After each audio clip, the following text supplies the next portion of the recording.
Welcome back to Melodic Memories of Light's Monarch. I'm Casey, and we're already halfway through April. I can't believe that the year is going by so fast, but excuse my existential crisis because this week, actually this Friday, is Good Friday for those that celebrate Easter. But what I wanted to touch on even more so than Easter was Friday is my birthday. So I'm going to be 26, just to break the fourth wall here for a little bit. I'm going to be 26, and when I say that this year has been going so fast, I really mean it because I don't really fully comprehend that we are already here. It's crazy to think that we've come so far. We're already 4 months, 4.5 months rather, into 2025, and that's insane. It feels like the year started just not that long ago, and honestly, I can't fully believe that we're here. There's been so many new releases that have come out, so many things that have been announced for within the year or coming soon. It's crazy to say that we are here, and a day that just passed last weekend, actually the 11th, I believe, the Saturday. It was Record Store Day. So happy belated Record Store Day for 2025. Can't believe that we made it here as well. I personally was working the entire day, literally like 8 a.m. to, or no, 8:30 a.m. to 8 p.m. It was terrible. But I did not get any Record Store Day purchases made. I had a friend that was able to go, but they didn't find anything either. Unfortunate, but who cares? Not that big of a deal. There wasn't anything crazy that I had on my radar. I would have liked the Post Malone, Fortnite, Taylor Swift single that they did release, but I didn't get it. That's fine. The only other thing that I was really like, ooh, that would be cool, that comes to the top of my head at least right now, is the 10th anniversary of Churches, Every Open Eye. So happy 10 years to that album as well. A great album. If you haven't heard it, definitely go check it out because it is one of their best albums. I will have to say they continuously got better. I believe it's their second record and they have about, I want to say, 4 of them. My favorite record of theirs is Screen Violence, but that one is still too new to even say happy birthday to. I don't know actually how old it is, but it came out, I want to say 2021, if not 2022. So it's not super old yet. Maybe we'll get something similar when that does come, because I know for their record right before Every Open Eye, that one did actually get a 10-year anniversary release as well. So hopes are high, especially for their other album that is actually the album that I found them from, being Love Is Dead. Now that album, oh my goodness. That album really hit hard, and Screen Violence again just hit even harder. So those are the 2 albums of theirs that I love. Though Every Open Eye, 10-year anniversary, cannot be diminished. It deserves a Record Store Day release. Honestly, it deserves a proper release like their first album got, but all the same, I'm not going to complain. It is what they did, it's what they chose, and it is what it is. Other than that, though, speaking of birthdays and just special occasions, the weekend before, in my last episode, I mentioned happy birthday to Reese. And again, I wanted to touch on that a little bit because I had a great time out at her parents' place. They have a little quaint house out in, I want to say, the middle of nowhere. I'm not going to say where because I don't want to, give away their info, but had a great time with them, and it was so much fun that I hope my birthday is able to be at least half as fun as that one was, because the piñata, she got one from her auntie, and that was hilarious to watch. She was the only one that tackled it. It was supposed to be a group effort. Not sure what happened there, though, or what even went on. She just grabbed the stick and started going after being spun a few times and almost eating shit, not gonna lie. But, it was a hell of a time. It was a lot of fun. She cracked open the piñata. We all had candy. The cake as well, her sister baked it. Absolutely delicious. Probably the best carrot cake I've ever had. And I'm not really one for carrot cake. I don't go out of my way for it. It's not the cake that I personally look for, but all the same, it is Reese's favorite. Power to her. And her sister, oh my god, made the best cake I've ever had when it comes to carrot cake. I tell you what. Other than that, though, I just kind of wanted to mention it again because it was a lot of fun, especially to have it right after the Calling All Captains show, because that was also a fucking time. Oh my god. Not only for it to be Reese's first ever rock show, like proper rock show, yeah, it was still at a bar, but all the same, first ever rock show. And then right afterwards, the next day, her birthday. And to have all those things happen was just a great time, and I had to touch upon it at least once more because I did not feel like I gave it its proper due in my last episode. So, Reese, happy belated birthday. I know it's been a while since your birthday has already passed, but mine is coming up all the same. And believe me when I say it is going to be a great time making it to another year older, another trip around the sun, even if I feel slight existential dread because another year older just makes me wonder if I'm actually on the right path, if I'm where I'm supposed to be, and if I've made enough strides into what I dream of. All the dreams that I hold, all the goals that I have, am I actually reaching them? And I know I'm not the only one that deals with this and these emotions, and it is hard. And I just wanted to kind of say it all because anyone out there that is maybe dealing with this, you're not alone. I'm here with you, even though I am living every day to the fullest, just as you should too.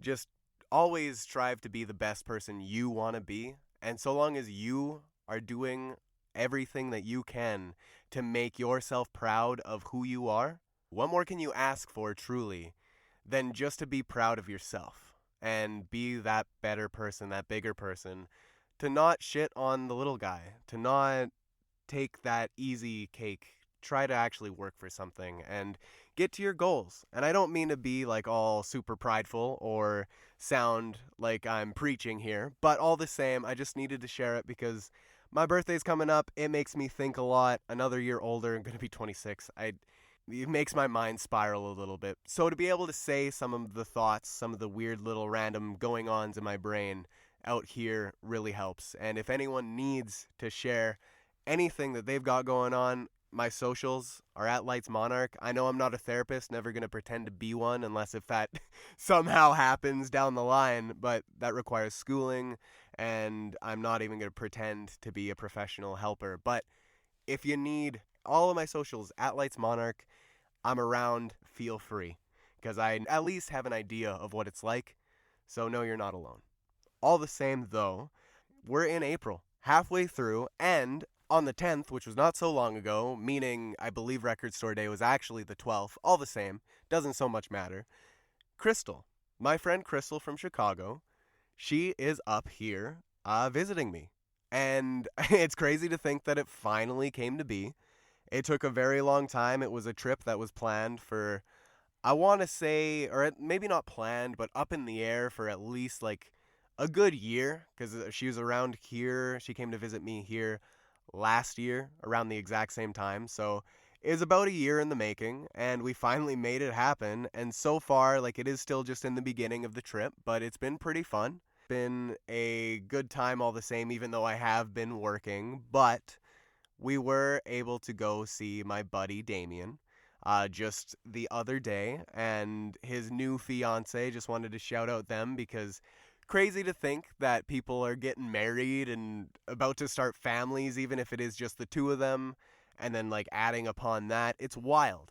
I know it's not for everyone, but the fact that it's happening to my buddy, he's someone that I really, really enjoy having as a friend, and just so proud, as so much compersion to just give, because it's crazy to think that that is happening. Not because I didn't believe in him or anything like that, but just simply because that it's it's a monumental occasion, and it goes back to one of my first episodes that I talked about marriage and accolades, if anyone remembers that. But it is one of those things that everyone just kind of drives towards and hopes for in their life. And I know, again, I shouldn't say everybody, but a lot of people do, and I'm currently, personally, one of them, and I might not be ready to be married, I might not be ready to start that family, but it is a goal that is down the line, and again, just to be a little bit introspective, I feel like I'm getting there, and little by little, I'm making strides. So anyone that's struggling, again, you're not alone.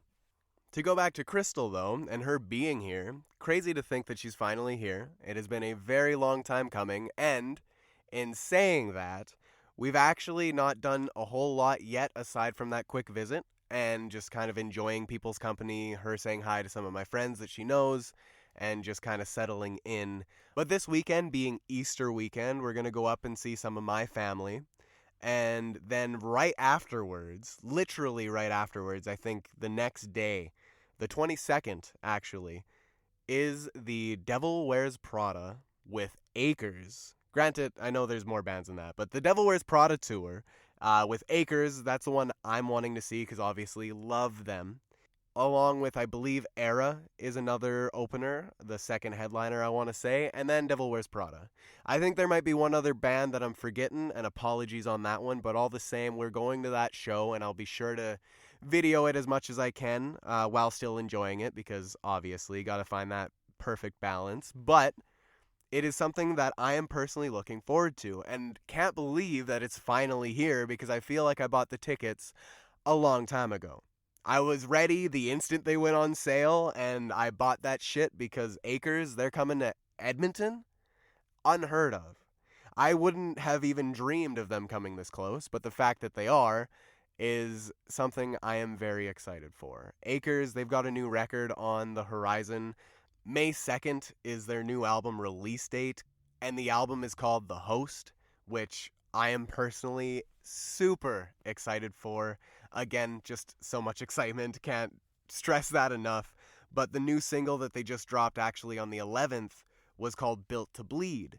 And it's the third single from the record. And personally, I like the direction they're going. I didn't expect it. It's still very much Acres, but they're finding a different kind of sound and refining that for this record. And the album artwork looks like a haunted, kind of spooky, creepy house, which really matches the vibe and sound of the album, or at least of the songs that we've heard so far. So it's very curious, very intriguing to be like, yo, what are these guys planning? Is this where they're kind of moving towards with their sound? Or is this just something they're trying to experiment with? Are they trying to as an artist, at least I would think, one would try to outdo themselves every record, or at least refine a sound that they personally love, or try to capture something that they want to say, be it in words and lyrics, or even just in sound. All the same, I like what they're doing, and I'm very curious to see what comes of it. I know the album isn't going to be out by the time I see them here this weekend, or next week rather, but all the same, I'm curious to know all that I can know about it, and I'm curious to see if they actually play some of the songs that they've released as singles at the show. I'm not going to hold my breath for it by any means. I would hope that they play songs that I love, but I know that they are the openers and that's it, so I don't expect a huge, magnificent set. But if I get the chance to go talk to at least the singer, at the very least, because I know there is a chance for them to go to their merch booth after the show, or at least after their set, I'm going to try. I'll go and ask them whatever I can ask them, whatever they feel like sharing with me, and see what comes of it. And I just can't wait to see them. Not to mention, by the way, Devil Wears Prada. They are the headliners of that show, and they are going to be releasing a new single on April 17th. So this Thursday, I guess. Maybe it comes out on the 18th. I'm not for certain. I don't know when it comes out on the 17th, but I remember they were posting on their socials April 17th for a brand new song. And that one I can expect for them to play, to be honest, because they are the headliners. Why wouldn't they? Granted, you can't hold your breath too hard on all that, because I remember seeing Black Veil when they did their tour with Vivi, and they did not play their Temple of Love cover. What a missed opportunity. And I need to say, why do bands make those decisions? Do they pick the set lists? And when they pick the set lists, when they have a band that goes on tour with them as an opener or even a co-headliner, why do they not always make their song that they have together when they have one a song for them to sing together and perform? Is it too hard? Is the song not meant to be played live? Like, I don't understand why things like that happen. It goes for Black Veil and Vivi not playing the Temple of Love cover. It goes down to the Falling in Reverse show that I seen, and they, like, their opener was Escape the Fate. Like, they could have had Ronnie down there playing Situations with them. At the very least, right? Like, I know that there's a lot more examples I could give, even down to Taylor Swift when I seen her. Gracie Abrams, she played Us, but didn't bring Taylor Swift out. And I want to use that as an example, but I know that for some dates she did bring Taylor out, so I'm not really sure. Maybe that was just so they didn't rehash what they've already done and take away the special kind of thing that that was. But all the same, I just don't understand why they choose to do the things that they do and the way that they do them. I'm not in a band though, so maybe that's my fault for just being completely ignorant to the whole thing. And if that is the case, call me out again. Tell me I'm wrong. I don't care. I will definitely take that and work on it. But all the same, I'm excited for the show. Crystal and Paul, I'm going with both of them. They're very excited too. And that is the big kind of plan that we've got going on. Other than that, there's not a whole lot. I do have a baby shower to go to. Shout out to my friends Lauren and Anthony. They just had their new baby boy. I would say the name, but I feel like I'm going to butcher the pronunciation, so I will wait till I go to the baby shower and get told how it's pronounced. Because it looks like, from its spelling, it looks like it's Greek inspired. And I don't want to offend. But all the same, congrats you two. I can't wait to meet the little guy and see how you've all been, because it has been a hell of a long time since the last time I've seen either of you. So it's going to be a great time.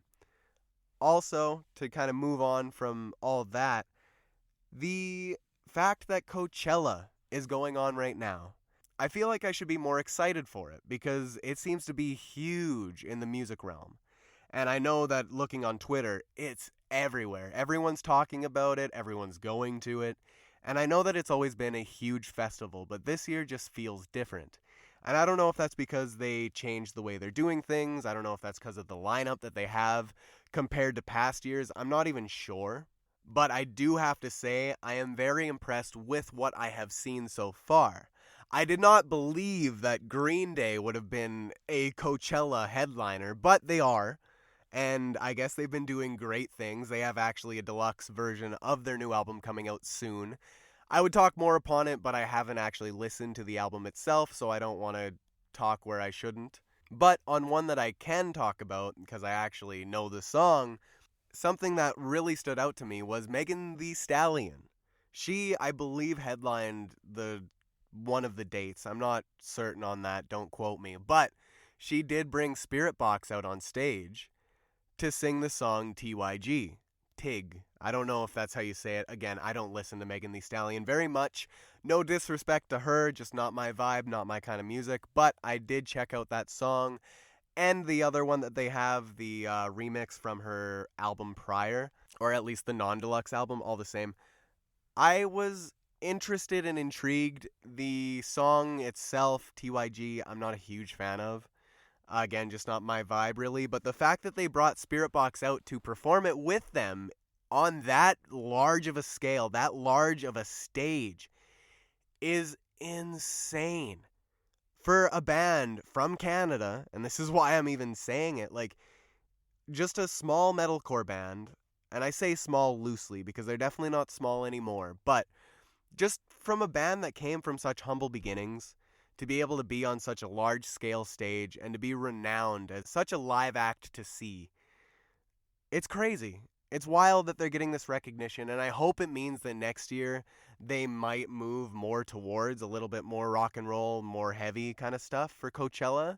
I know it is stereotypically the white girl festival, if you will, but all the same, it's wicked to see that representation there on that kind of scale, on that kind of stage.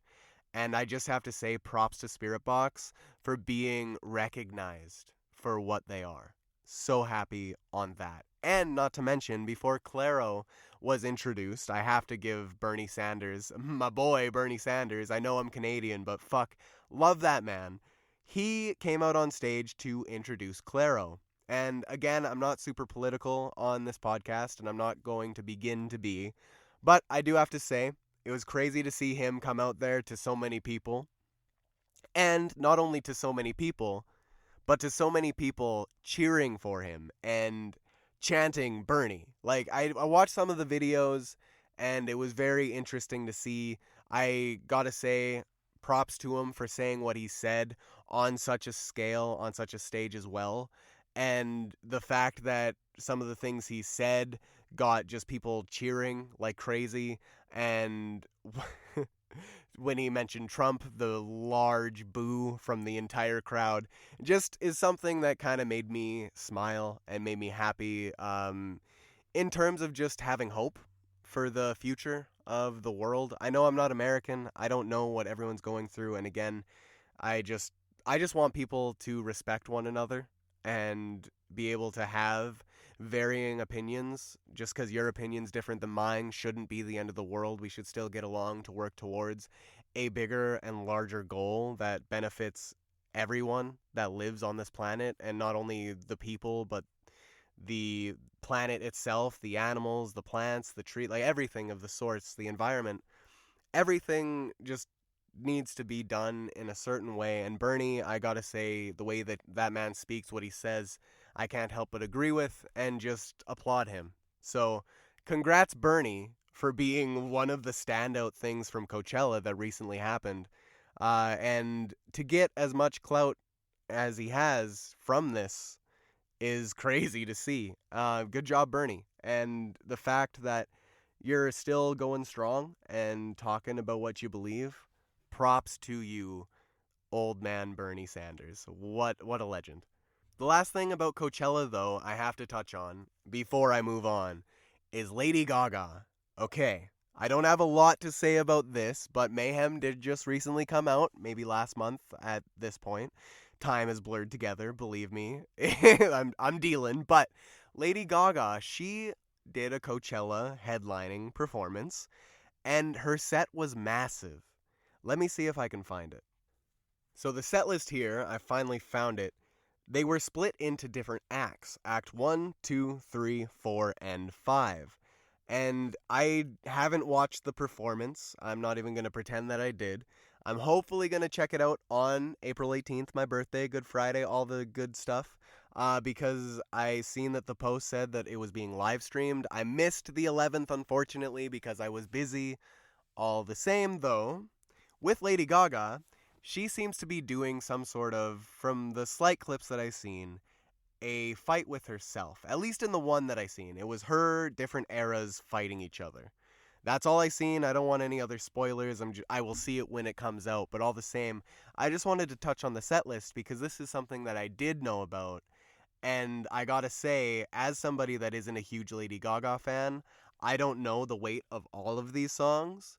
But knowing people that are huge Lady Gaga fans, I must say her set list and entire performance in general was very well received. Got like 5 out of 5, 10 out of 10, 5 stars all across the board.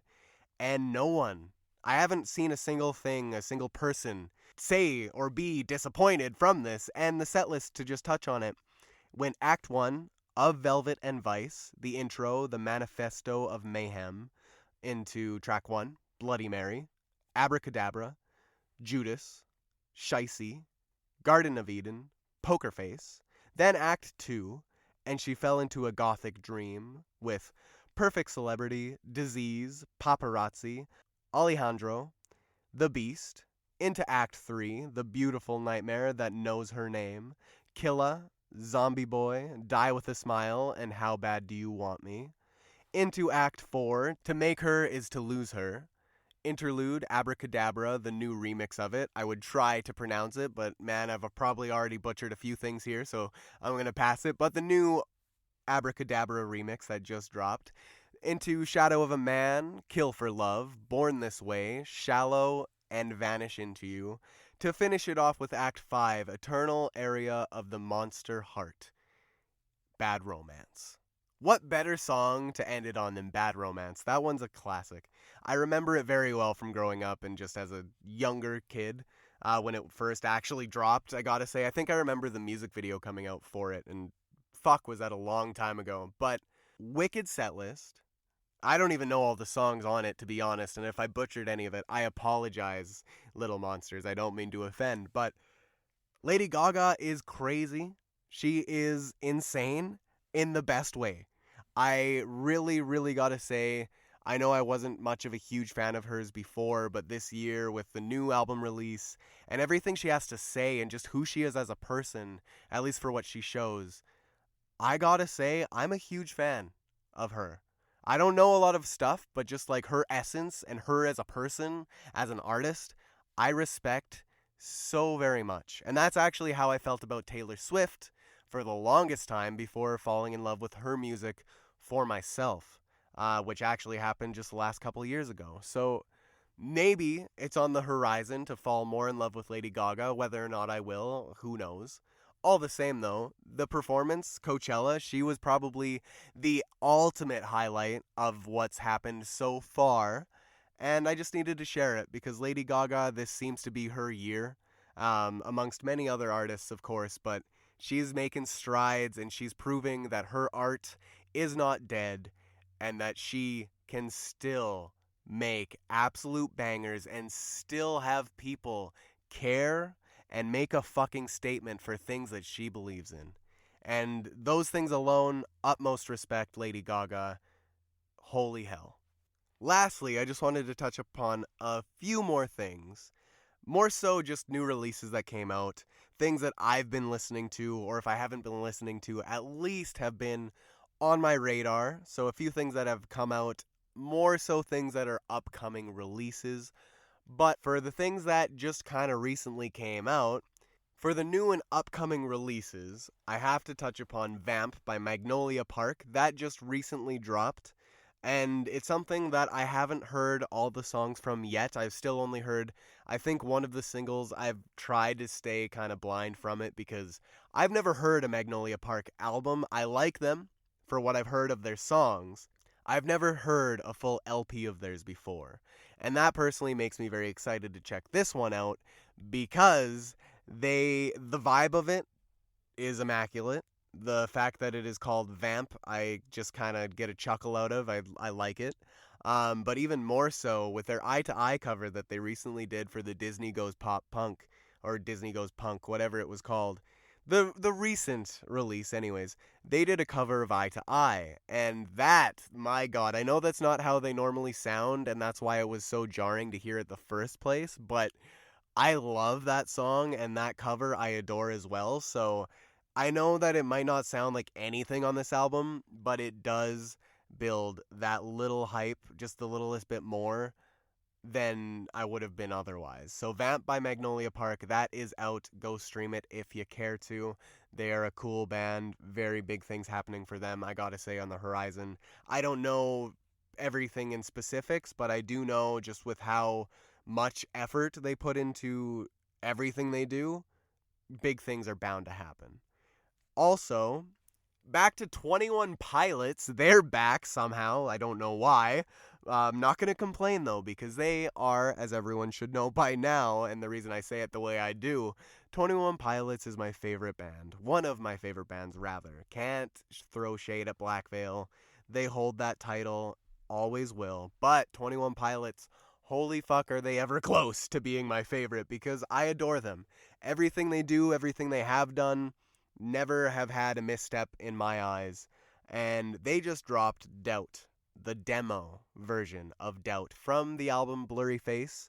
And yes, Blurry Face, the album that dropped like 10 years ago at this point, they dropped a demo of Doubt. And for those that aren't on TikTok, the ones that wouldn't know, or at least not even in the click, Doubt, the demo, has been trending on TikTok. And that's the reason that it was released in the first place.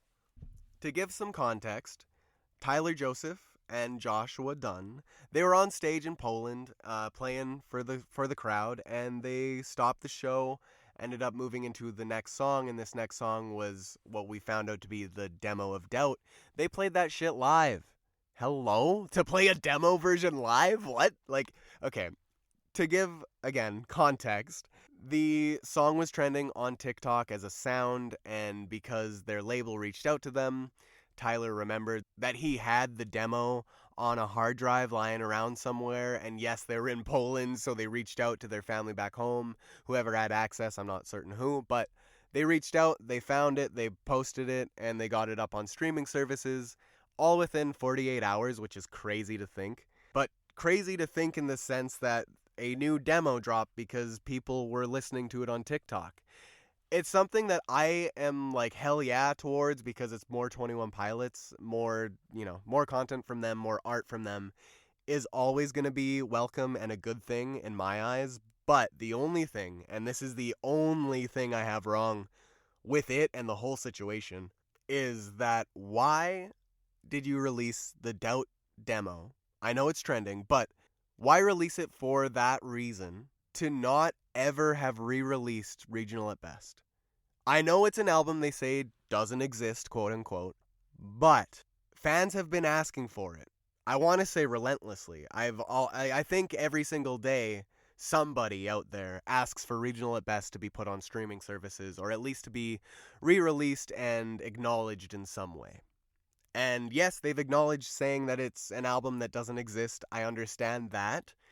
But if they're able to do this with a demo version for Doubt, why can't they take Regional at Best, which I'm sure is sitting on another hard drive somewhere? If I'm wrong on that, fucking call me out. I don't care. But it's gotta be, right? It's gotta be sitting on some hard drive, some computer, something somewhere. Even if they find the old CD copy of it on eBay, they've got enough money they could probably buy it. But all the same, they have to have something. Why isn't it released? If you're able to do this and release a demo for a song that came out 10 years ago that wasn't even a single to begin with just because it's trending, please, 21 Pilots, I know there's no way you're listening to this, but please explain to me why you can't drop Regional at Best, or even more so, why you don't want to. Because obviously you can, but why is it that you don't want to? And I say this in meaning not to throw any shade and not to call down to anybody. They're artists, it is their art, they're allowed to do with it what they please. But for it to have already been released before Vessel, and for them to sing some of the songs still live, they know that we know the songs, they're aware of that, and they know that we love them. So it can't be the fact that they're not proud of them, can it? They still play the songs, they still give them the time of the day, but they don't have it released anywhere officially. It just kind of blows my mind, and I needed to speak my piece on it, especially with this demo having just released. Though to move on, Mayday Parade, they've got their new EP or new album, the 3-part album that they've got planned, starting with Sweet, out April 18th, my birthday album. Hell yeah, I cannot complain. I know there's a couple other things coming out April 18th, but I'm not fully aware of them, so I'll probably touch on them come next episode all the same. But Mayday Parade is something I am very much looking forward to. It is going to be the soundtrack of my birthday, so long as it's good. And odds are it's going to be, because I am a huge fan of them and love the singles that they've dropped so far. I have not gotten caught up like I was trying to a while ago, but never say never, I will get there one day. Also, Dan Avidan and Super Guitar Bros 3, which is an album by Dan Avidan and Super Guitar Bros. Just YouTubers. I can't really say much else about them. Dan Avidan, he's not just a YouTuber, but I know them from YouTube, so apologies if that offended anyone saying it. But Dan Avidan, he's a part of Game Grumps, which is a YouTube show, and also more so known for Ninja Sex Party as the lead vocalist, and also does vocals in Starbomb, which is kind of the Game Grumps band. All the same, Super Guitar Bros, I don't know much about them, but this is the 3rd album that they're dropping, and it comes out April 25th. It is a cover album, essentially. It's all acoustic. Super Guitar Bros obviously gives you the idea. They play their acoustic guitars, and wow, are they ever just magic.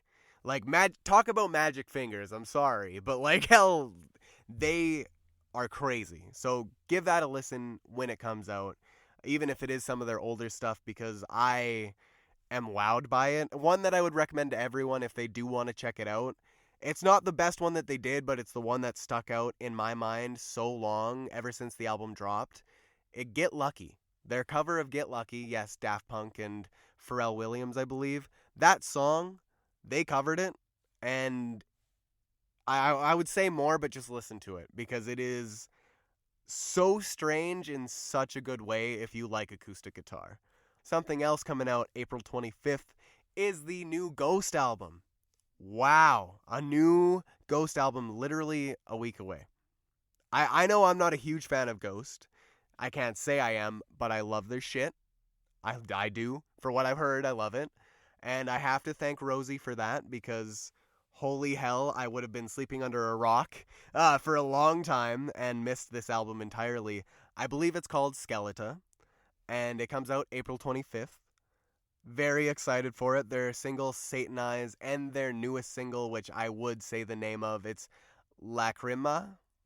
Probably butchered that so hard. Again, apologies, but I love the vibe of this album.